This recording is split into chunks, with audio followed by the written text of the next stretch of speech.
Good morning, good evening, and good night to everybody all over the world as we come back to the latest episode of the most mediocre, slowest growing Battlebots podcast in all of creation. I am never popular host Jack Finney. Across from me on the other side of the world in Australia is none other than everybody's favorite Australian, other than the Death Roll team, Mr. Makon Crayley, and we are here bringing you the latest episode of the Makon Jack. Yes, baby! Episode 2, baby! Let's fucking go! Alright, first fight, Let me get my notes up actually for this brilliant fight. Oh my, wait, oh, hang on. All right, let's. I had a whole bit. I had a whole bit planned there. Everybody, Matt just ruined it. Look, I don't know when you're gonna do a bit. Look. I told you I was gonna do a bit. I didn't tell you what it was gonna be yet. You cut me off right as I was getting to the punch. You got me off. You cut me off then right as I was getting to the actual punchline. Was the punchline the exact same punchline that I made? No. I was gonna say, welcome to the latest episode of the Mac and Jack Miracle Violence Depression, because that's what this episode is. I mean, yeah, you're not wrong. Oh god, my fucking bit would have been funny if I had the other notes up. Oh well. Ah well, it is what it is. Anyway, welcome back to the podcast after your brush with death the other week, man. I mean, I wasn't dying. Like I wasn't. You know what we could have? Oh god, like I actually thought of this last night.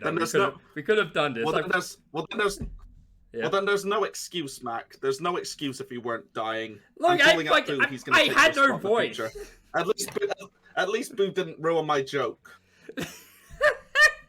I mean, look, he didn't ruin the podcast either. That's usually my bit. We're all good, everyone. Anyway. I'm healthy, a mediocre episode of our podcast to cover a pretty mediocre episode of Battlebots, if we're being totally honest, everybody. Oh yeah, this was one of the weakest episodes I've seen in a while. Like there were some decent fights, but like there's a level that none of these fights like really reached, and like that's usually the honestly, like the outcomes of some of these fights kind of ruined it for Mac and me. Yeah, we are. Yeah. Like some podcasts claim to not play favorites. We absolutely do play favorites. So. Oh yeah, we will play. Look! If you subscribe to us, we will play favorites for you. Like look at Ripperoni. We play favorites for them all the time. Oh, absolutely! Yeah, we stand Ripperoni on this podcast. We're very fond of Hydra as well. Yeah, they are the sniper wolves to our YouTube. Topical. But yes, two of our, like one of our favorite robots each, or yeah, basically, it doesn't go as well as we would hope in this episode for either of them. True, in this case. True. But look, we have to start off at the very beginning with Triton versus Gigabyte. Neither of these are our favorite teams. Yeah, we have anything against either of those teams. I think we have a little bit against Triton. Minor things aside. But yeah, like immediately seeing Gigabyte as the heavy favorite in this fight, despite Kenny's assertion, and you know it's with good reason. Gigabyte immediately asserts itself with, aside from an early misstep, it was all Gigabyte just laying waste to Triton, hitting it super hard, taking out one of the weapon belts from what I remember, taking out the drive, comfortably cruising to victory.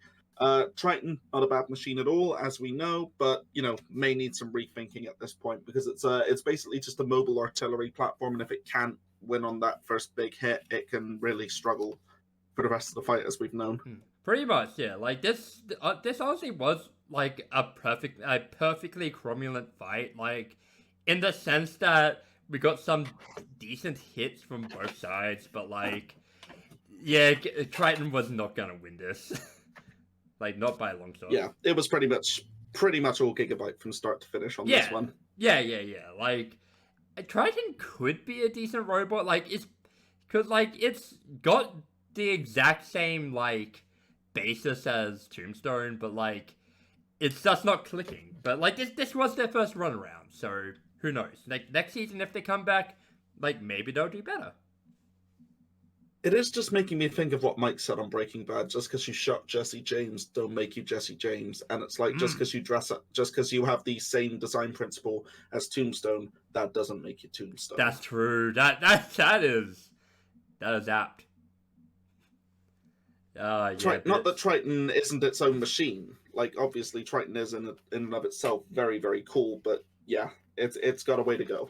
Oh, hopefully they can dial it in, but I think the writing may be on the wall for them if they can. I mean, to be fair, we've seen robots like bounce back after a rough first season. Like, look at Tantrum for instance. Like, they fucking had a sit first season and they came back and they became champions.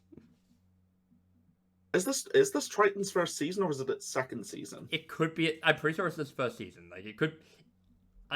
I will double check. Like my memory is Swiss cheese these days, so right on. I'm pretty sure it's the first season. Well, fair enough. Let's see. Yes, it is. Fair enough. With that, we come to our next fight of the evening: Beta versus Double Tap, and well, it's not really much of a fight. John showing no fear at all of Double Tap's weapon by going in with the full magnesium pill hammer. Quite justifiably not showing fear of Double Tap's weapon. I'm not trying to be mean here. I know it's a first build of the machine and they're still new, but Double Tap's weapon is it's not a threat to Beta. In this, Beta just immediately asserts itself, smashes Double Tap, gets it up against the wall, and just lays waste to the undercarriage with the hammer. It's just hammered its bottom. It's just hammered its bottom, plowed it right in the bottom.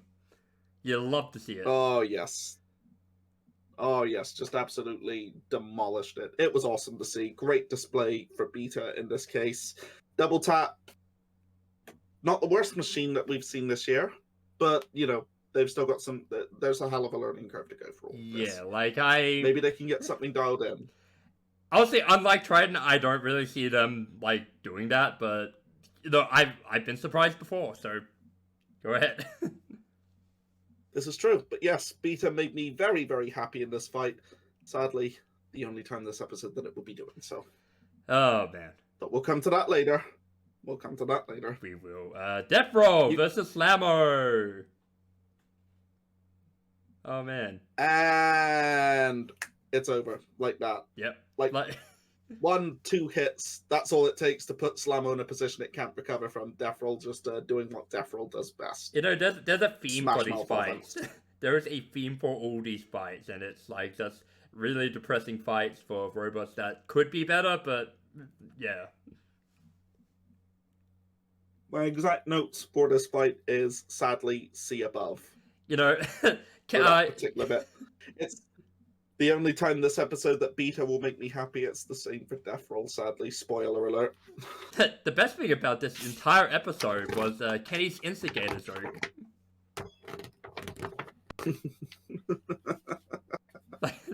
Yes. Look, it wasn't a good performance at all for Slammer. They have not been good for the entire season.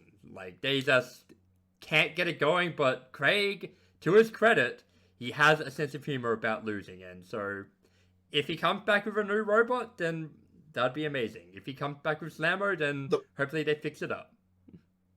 Now, Slammo is still in operation. It's being run at Battlebots Proving Grounds events, and it is actually showing some promise. Oh. So, there may still be life in Slammo yet. We'll see. That's if they good. Get to fight next season. I mean, look, I hope they figure everything out. I hope they get it going. I hope they at least get some action instead of just breaking instantly. Fingers crossed for them. I do like to see the Danbys do well. Oh, absolutely.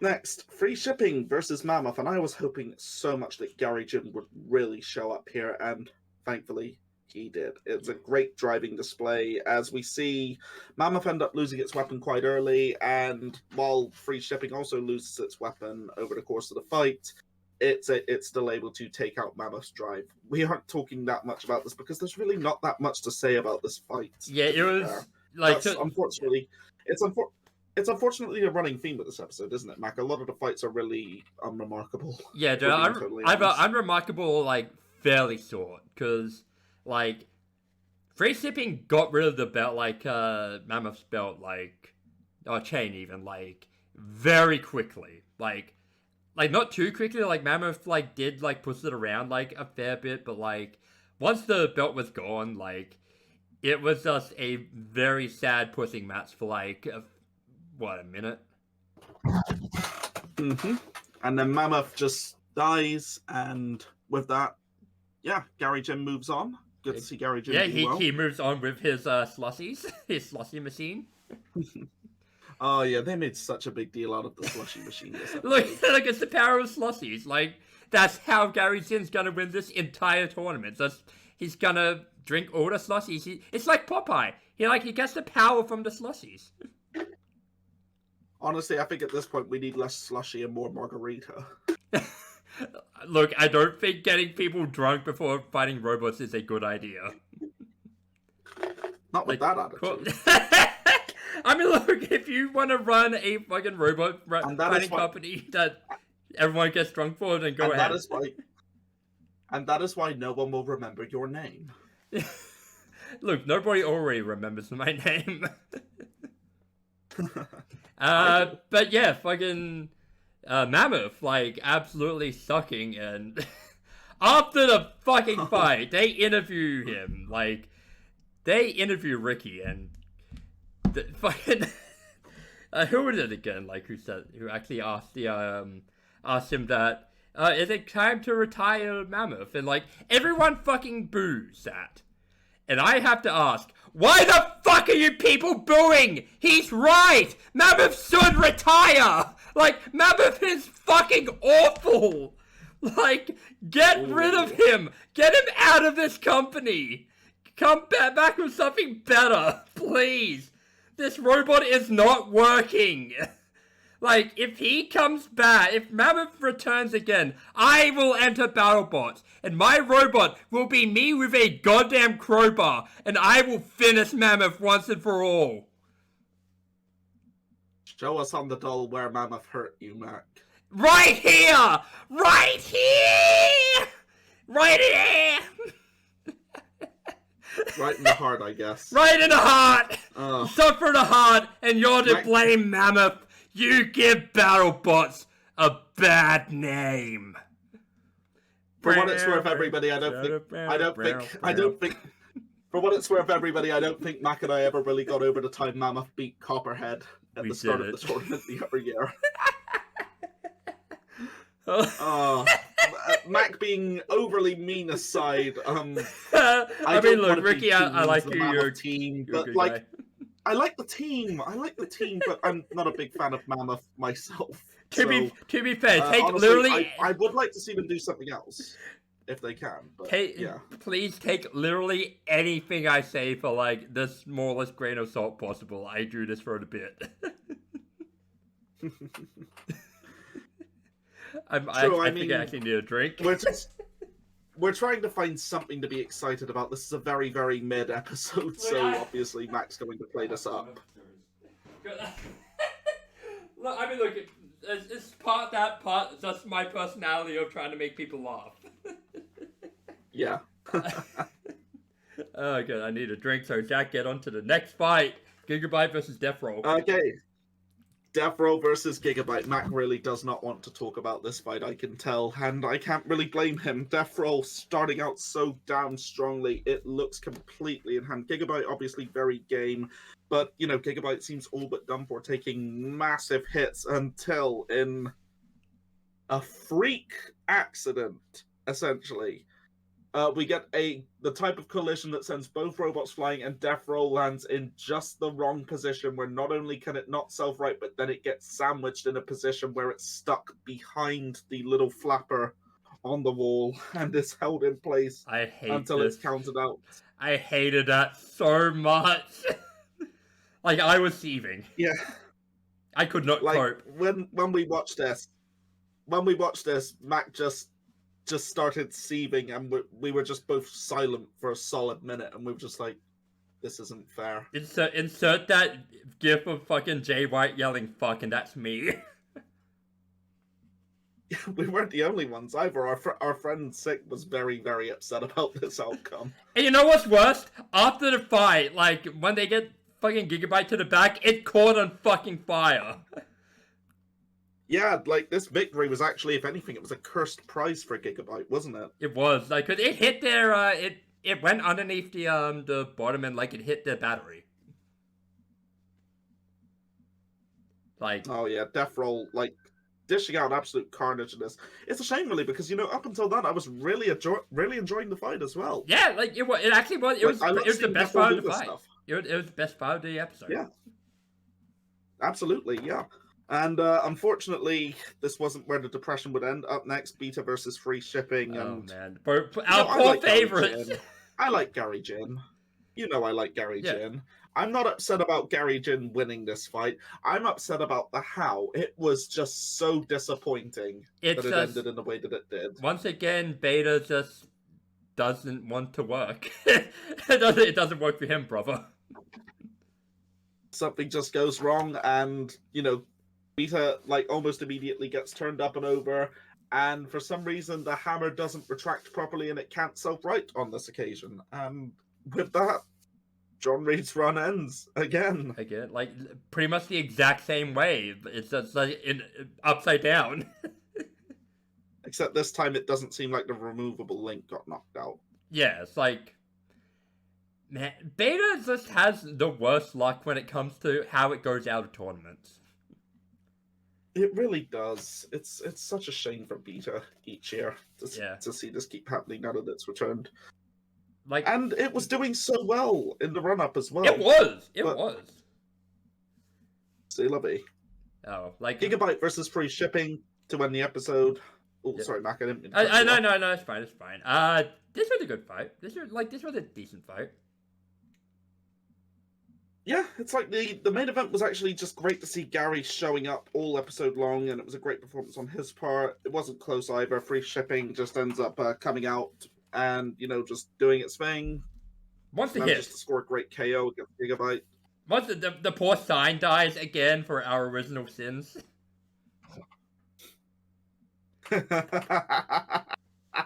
Well played. That was a good one. Yeah. I enjoyed that one. Yeah, but yeah, Free Shipping just fucking obliterates the self-rider for Gigabyte, and it's all over for that. The power of over. Yep. Hell yeah. And with that, Gary Jin demonstrating that there is still life in Free Shipping, and it moves on to the actual proper Golden Bolt tournament finale. Yeah, overall, it is a well-earned victory for Gigabyte. Overall, I know, not Gigabyte, Free Shipping. It's a very well-earned victory for them. Definitely.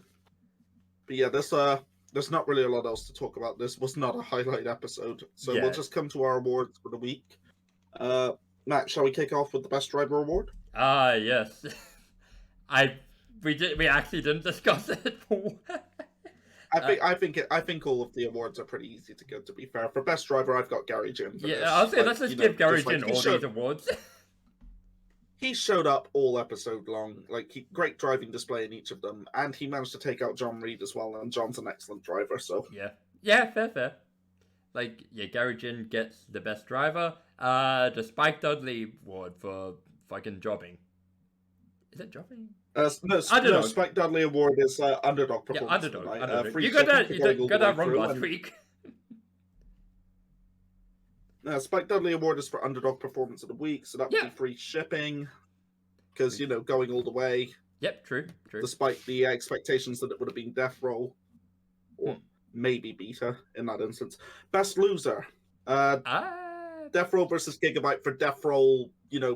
Pretty academically having that fight won up until it didn't. Yeah. I would say, that makes more sense. Because, had that fight gone on for, one more hit, Gigabyte would have been dead. Yeah, because we know of what happened to the battery. Yeah, because pretty much every other fight was, either a dud or, not competitive at all. Gigabyte versus Death Roll was competitive, and Death Row would have won if like he didn't get stuck. Yeah. Knockout of the night, Gigabyte versus free shipping. Yep. By default, more than anything else, if we're being totally honest. I mean, yeah, basically. And fight of the night would have to be Death Roll versus Gigabyte in this instance, wouldn't it? Yeah, I agree. Even though I hate it, I agree. Yeah. But that is the Mac awards. the Mac and Jack Miracle Violence Depression, everyone. Look, all of our favorites go out this episode. Even Mammoth is someone's favorite, as surprising as that is. But yes, that is the episode. It is time for the off-topic episode. Well, Mac, we were going to talk the other week about the career resurrection of Christian Cage. Shall we do it now? Yes. Like, we can do that first, and then I can do me talking about things I did, like, in the off-season. Not even in the off-season, like, the past 2 weeks, even. Ah, nice. Okay, so for those who don't know, Mac and I are both big fans of professional wrestling. There was a pro wrestler in AEW All Elite Wrestling called Christian Cage, who is regularly regarded as one of the most underrated WWE performers of all time because of the way that he was treated by Vince McMahon, as never being treated as a true main event talent, despite him being one of the most talented wrestlers in the industry.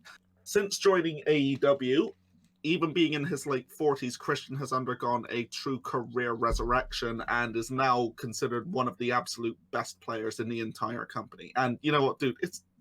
It is amazing to see. Yeah, as dude. Like somebody who's been a fan of Christian ever since I started watching wrestling, seeing him get his due like this, it's awesome. And for him to do it so late in his career as well. Dude, like, Christian's always been, like, sort of one of my favorites. Like, because I didn't start watching Christian until, like, 2008, when like he was just sort of wrapping up his TNA run, but like he was very fun to play in like the video games as well. So like I was a big fan of him like for a long time, and like I am so fucking glad that he's getting like this big fucking career resurgence in AEW, because the man is unstoppable. Oh yeah, it's like okay, so like he'd always been a great in-ring performer, but I guess it was always his character that let him down, not because of an inability to perform it. In his case, it was just because of like a lot of people just didn't deem him interesting. Well, I say a lot of people; it was more just Vince McMahon didn't deem him interesting. Because like fans really... always loved the guy. Yeah, like dude was like picking up steam in like 2005, like when he was doing like the Captain Charisma stuff, like in the feud of Cena. Oh yeah, yeah, at one point he was actually, like getting even better reactions than John Cena. Not just reactions, like better merch sales. Yeah, and they ended up killing it. Yeah, and he's sort of riding on the wall, left for TNA, underwent a career resurgence there, became where he was actually treated. Yep, and then came back a few years later. Mixed results, but like still had some great moments. Yeah, but, it's like even now. Yeah.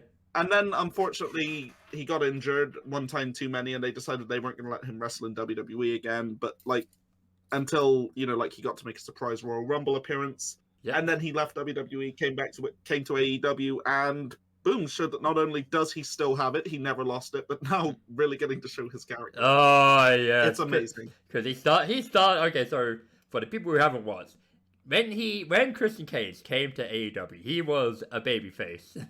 And like he was pretty good. He beat Kenny Omega for the world title, like the Impact World title. Dude, that was a fantastic match as well. Oh, brilliant match! Like it was amazing in that. Yeah, it was a perfect match so that he still fucking has it. Yeah, like few people can do and this is the thing. This was a TV match as well. There are Christian, I would say, is one of the greatest TV wrestlers of all time. Yeah, there are a few people who can do more with 10 to 12 minutes than Christian can. Like Christian's just so fucking good in the ring. His mannerisms, like his ring ability in general. Like the dude's he's not perfect. Like he's not in the top tier, but he's he's at the very top of the tier, right underneath that. I think. I'd say he's definitely in the top tier.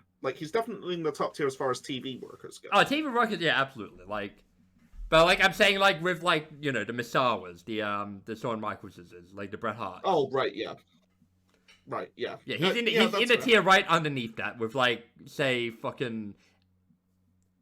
Oh god, who's actually a If good they're the S tier, he's in the A tier. like the William Regals he's with. Yeah, that's fair. But yeah, but now like really getting to show his character working ability as we saw him like slowly morph into the heel character that he has now as essentially. What would we describe this as? I've just taken the Bond villain. dark Like father. he's a Bond villain whose entire stick is just saying that "Lo, your dad's dead." Yes, and trying to fuck people's moms. Amazing. Oh yes, the MILF hunter, if you will. Oh yes, there are so many great moments for him. Like especially during his feud with Jungle Boy, where he was just making fun of his dead father, Luke Perry. For those who don't know, like Jungle Boy is actually Jack Perry, the son of 90210 star Luke Perry. Mm. Yeah, like he would just sit on Luke Perry all the fucking time, like because Jungle Boy he wanted a father figure, but Christian did not want to be his father figure because Jack Perry, he had a father, but his father's dead. Or talking about how he wished Jungle Boy's entire family was dead except for his mom. Call me. Look, he raised a piece of shit, and he needed to correct that. But like, yeah, when this started, like, it was so fucking surreal. Like, just him just calling out fucking dead people for like whatever reason, but like. Over time, the fact that people, like, got so into it that it's become a meme. Like, it's fucking nuts and, like, just go to show how good a fucking character Christian is. You mean like that time when he returned to WWE as part of ECW, he conveniently came back right at the same time that Jack Swagger was talking about his own father? That's incredible. That's fucking incredible. I forgot about that. God, there are layers to this fucking shit. Also, the fact that, oh god, what was it? It was like, there was a element to, like, the Jack Perry thing that, like, makes, that fucking, on the Edge and Christian show, like, when they had, like, that thing on the network, like, Christian had, like, a fucking man crush on Luke Perry. Like, oh wow, that is absolutely cosmic. There's legitimate fucking layers to this shit, and it's just the absolute best to like just watch. Also, the fact that like so Christian, like, for this character, he wears like an attire that's like it's like a singlet, but like with a turtleneck, right? It's like he's wearing he's wearing a turtleneck with the arms cut off underneath a jacket. Yeah, and he actually looks really dapper in it. It's an amazing look, but also the fact that without it, he's fucking jacked. Like, the man is in the best shape of his fucking career. He's in better shape than a lot of the guys 20 years younger than him. In fact, he pointed it out. He pointed it out on a tweet. That's the reason he covers it up, because he's trying not because he knows he'll embarrass everyone else if he doesn't. It's the fucking actual best. Like, the man and it's like cannot be stopped. And you can tell. Yeah, it's like you can tell, like, in character, it's because he's being a dick, and as a person, like, he is, like, like, his whole character is like he's like the dark father supervillain type, but he's actually like he's doing a fantastic job at elevating the other younger talent as well. You know, when he retires again in the future, he's going to make an incredible road agent. Oh my god, yeah, absolutely. Like, the man honestly, Christian probably has, like, along with like Danielson, like, one of the best minds for the business. Absolutely, definitely. It's like he's able to do so much with so little as well. Yeah, that's one of the things I've always admired about Christian. Yeah, like, he can pretty much get anything or like any gimmick over. Like, the man is fucking incredible. Definitely. I really hope that we will get to see like one final world title run for him in AEW as well. If he can be the only person to like hold the NWA title, the WWE CW title, the World Heavyweight Championship, the TNA World Heavyweight Championship and the AEW World Heavyweight Championship, that would be such a feather in his cap. He would be like that would put him into like the Triple S tier. Yeah, like I don't see him beating like MJF. Christian Cage, we salute you. Yeah, we do. Yeah, I don't see him beating MJF for it, but like I could see him beating whoever beats like Swerve Strickland for it. Yeah, it's like, oh man, it's just friggin' awesome. I love Christian Cage. I'm so glad to see him doing so well. Oh hell yeah! Like I can't wait to see what else he does like as a heel. Yeah. Oh man. But yes, moving on to Makon does stuff because, surprise, surprise, I've done stuff. Like, I'm not just a smelly neat. I am a neat who does things. Okay, so starting... Hey, well done. Yeah, thank you. Okay, so starting off, okay, I'm trying to think of, like, what to... So, let's jump back 2 weeks ago, like, the day the podcast episode, the first episode of the season went up, I went to a concert. I went to Ghost. And that was one of the best concerts I've ever been to. I've been to like 3 concerts, but like, that was one of the best concerts I've ever fucking been to. Cause, hey, nice. Yeah, because Ghost Live is fucking phenomenal. Like, their music's like, just, it's insane. It's such a fucking good atmosphere, like, there's just goths everywhere, basically. Like, you would like it, Dan. I see that. Oh, I'm sure I would. And, like, the amazing thing about this, like, because I just thought it was going to be a fun show, and it turned out to be fucking the last show for, like, the current, like, main, like, lead singer's, like, character, like, Papa 4. Oh, wow. Yeah. Because, like, what they usually do is, like, when they get, like, change, like, characters, like, they usually do, like, a big spectacle. They didn't really do that with this. They just said, oh, yeah, this is my last show, and, like, it was just a feel-good time. It was a good moment. Good time. So I can't wait to see what they do next with, like, the, how they go about, like, the transition to the next lead singer gimmick. Because usually when they do that, it's like also like sort of a slight shift in like music style, like the vibe of the music. So I can't wait to see what they do with that. Oh, well, fair enough. Yeah, because like, how much like you don't listen to Ghost that much, do you? Not really, no. I've listened to some. I like what I've heard. But, yeah, yeah. I'm really bad bad at keeping up with bands. I mean, yeah, that's fair. That's fair. Like, I mean, you do a lot of stuff, so like, it's fair that like you're not like actively like finding new music to listen to and all that. Yeah, but yeah, like I honestly, yeah, if you listen to more of them, like I think you'd love it.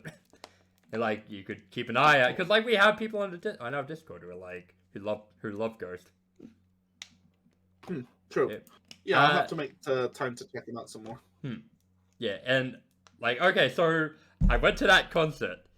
Then I got fucking sick from that concert, like, because it was, like, about 2 or 3 days later that I started getting, like, the sore throat and, like, I was fucked. But even with that, like, on the Thursday, I went to a wrestling show. I wore a mask, so, also, first of all, it wasn't COVID, so, for all intents and purposes, I was as safe as possible. But I went to a wrestling show, oh god, what was it called? I need to actually.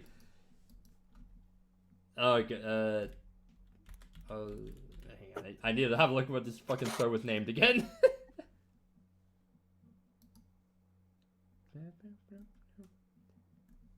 I forget the company. The show was called Full Throttle, but it was a fine, decent wrestling show. Like, because I also went to a Game Changer wrestling show in, I think, June or July, like around there. And like that was a very fun show. I got a picture of Makito. Oh, nice. Yeah, but well done, yep. But yeah, like this show was fine. Like it was a good show. It had like you know, like big names from the indies and like AEW, like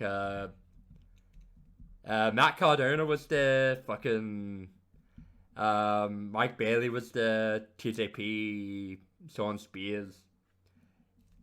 And yeah, like it was a good like fucking oh god, who was it?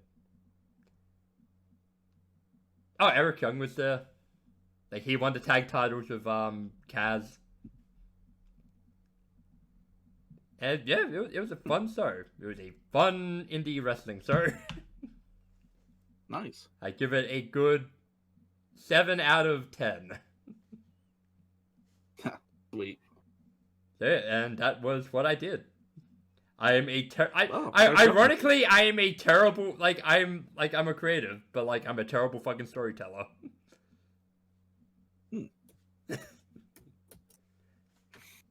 Yeah. That's the episode.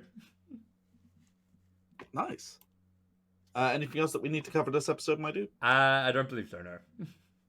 Unless you have something. Well, no, I don't have anything to report back at this time. We'll see what the next week brings, but yeah. All right. Well, with that is our episode for this week. We are sorry. I mean, hey, it is what it is. We can't hit on everyone. Look, I can't. Look, I know I can't compare to Boo, but like, look, you're stuck with me. This is my podcast. Nah, to be fair, don't worry. I don't blame you. I blame the episode of Battlebots in this case. It was a mid-episode, so, you know, it led to a mid-conversation. I mean, look, I blame me. I'm a mid-host. Look, he finally got your win. I wasn't exactly enthusiastic to talk about this episode anyway, so it is what it is. I mean, fair. Like, we tried our best. Yeah. In any case, everybody, great to have you here. Thank you for tuning in to our little slice of insanity. We hope you have a great week, and we'll hopefully see you on a better episode next week. I mean, look, yeah. Goodbye.